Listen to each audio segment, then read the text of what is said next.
नमस्कार।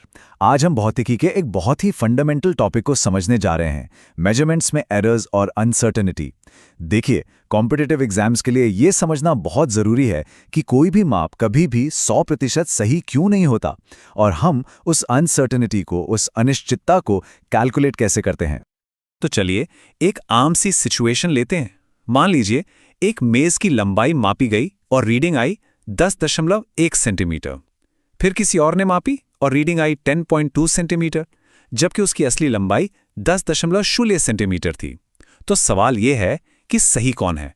और इससे भी बड़ा सवाल यह है कि कोई भी फिजिकल मेजरमेंट कभी भी एकदम एग्जैक्ट क्यों नहीं हो सकता?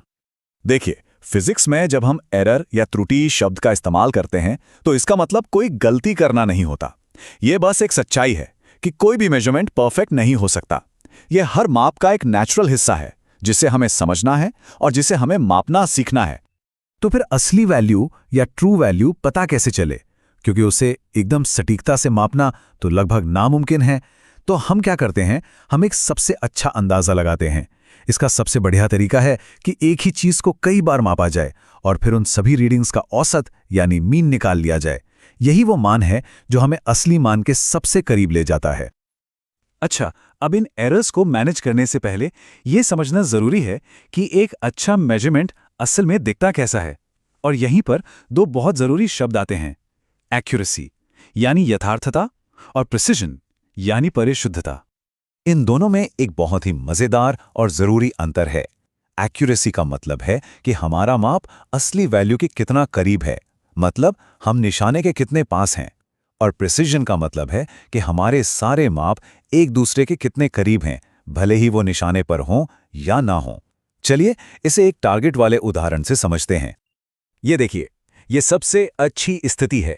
सारे शॉट्स एकदम बुल्सआई पर हैं और एक दूसरे के बिल्कुल पास। विज्ञान की भाषा में कहें तो हमारे सारे माप न सिर्फ सही वैल्यू के बहुत करीब हैं, बल्कि वे आपस में भी कंसिस्टेंट हैं, एकदम परफेक्ट। अब यहां देखिए, शॉट्स हैं तो एक साथ, यानी हमारा माप बहुत प्रिसाइज है, पर वो सब के सब निशाने से दूर हैं। इसका मतलब है कि माप में कोई लगातार होने वाली गड़बड़ी है, जिसे हम सिस्टमैटिक एरर कहते हैं, यानी हम लगातार एक ही तरह की गलती कर रहे हैं। और इस केस में शॉट्स चारों तरफ बिखरे हुए हैं, मतलब मेजरमेंट प्रिसाइज नहीं है। लेकिन अगर हम इन सब का औसत निकालें तो वो निशाने के केंद्र के बहुत करीब आएगा। ये दिखाता है रैंडम एरर्स को, जिन्हें हम कई माप लेकर और उनका औसत निकालकर कम कर सकते हैं। तो हमने देखा कि माप एक्यूरेट नहीं हो सकते या कंसिस्टेंट नहीं हो सकते, पर ऐसा होता क्यों है? इसके पीछे दो मुख्य तरह के एरर्स होते हैं। इन्हें समझना किसी भी एक्सपेरिमेंट में प्रॉब्लम को डायग्नोस करने जैसा है। तो जैसा कि हम इस टेबल में देख सकते हैं, दो तरह के एरर्स हैं, सिस्टमैटिक यानी क्रमबद्ध और रैंडम यानी यादृच्छिक। सिस्टमैटिक एरर एक ऐसी घड़ी की तरह है जो हमेशा 5 मिनट तेज चलती है। ये एक ही दिशा में कंसिस्टेंट एरर है।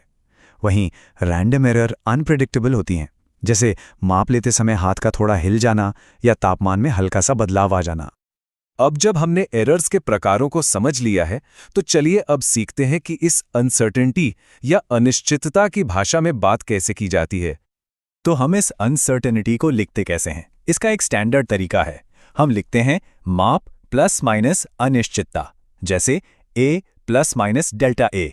यहाँ ये जो प्लस माइनस का निशान है, ये हमें वो रेंज बताता है जिसके अंदर असली वैल्यू के होने की सबसे ज़्यादा संभावना है। किसी भी वैज्ञानिक माप को बताने का ये बिल्कुल सही तरीका है। यहाँ पर सिग्निफिकेंट फिगर्स यानी सार्थक अंकों का रोल बहुत अहम हो जाता है। ये हमें बताते हैं कि हमारा मापने वाला इंस्ट्रूमेंट कितना प्रिसाइज है। जैसे 2.5 सेंटीमीटर लिखने का मतलब है कि हमारा माप 2.5000 सेंटीमीटर लिखने से कम प्रिसाइज है। ये हमें अपने रिजल्ट्स को लेकर ईमानदार रहने में मदद करता है।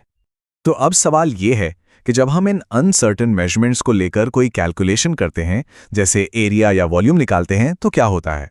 जाहिर है एरर्स भी आगे बढ़ती हैं, या कह सकते हैं कि प्रोपगेट होती हैं। अच्छा, तो इन एरर्स को कैलकुलेशंस में कैसे हैंडल करते हैं? इसके दो बहुत ही सिंपल से नियम हैं और यही सबसे ज्यादा काम आएंगे। पहला, जब भी दो क्वांटिटीज को जोड़ा या घटाया जाए तो उनकी जो एब्सोल्यूट एरर्स हैं, मतलब डेल्टा ए और डेल्टा बी, वो सीधे सीधे जुड़ जाती हैं। सिंपल। दूसरा, जब क्वांटिटीज को गुणा या भाग किया जाए तब हम एब्सोल्यूट एरर्स नहीं बल्कि रिलेटिव एरर्स को जोड़ते हैं, बस ये दो बातें याद रखनी है। और अगर किसी क्वांटिटी पर कोई पावर लगी हो तो, जैसे a² या b³, तो नियम और भी आसान है। बस उस क्वांटिटी की रिलेटिव एरर को उसकी पावर से गुणा कर दीजिए। फिर समीकरण में मौजूद सभी टर्म्स के लिए ऐसा ही करिए और उन सब को जोड़ दीजिए। आपको कुल रिलेटिव एरर मिल जाएगी। चलिए अब इन सभी कॉन्सेप्ट को एक साथ इस्तेमाल करके देखते हैं कि ये एक टिपिकल एग्जाम स्टाइल क्वेश्चन में कैसे काम करते हैं। यहाँ हमारे पास एक सवाल है जिसमें दो क्वांटिटीज को मल्टीप्लाई किया जा रहा है, तो ये देखते ही हमें समझ जाना चाहिए कि यहाँ रिलेटिव एरर्स वाला नियम लगेगा। सबसे पहला काम है कि जो भी जानकारी दी गई है उसे सिस्टमैटिक तरीके से लिख लें। और क्योंकि हमें पता है कि गुणा में रिलेटिव एरर की ज़रूरत पड़ेगी, तो चलिए हर मेजरमेंट के लिए उसकी रिलेटिव एरर भी निकाल लेते हैं। चलिए अब इसे स्टेप बाय स्टेप सॉल्व करते हैं। स्टेप 1, पहले मेन वैल्यू निकालते हैं। z = 2.5 को 0.10 से गुणा किया तो मिला 0.25। स्टेप 2, क्योंकि यह गुणा का मामला है तो हम रिलेटिव एरर्स को जोड़ेंगे। 0.2 + 0.1 यानी 0.3।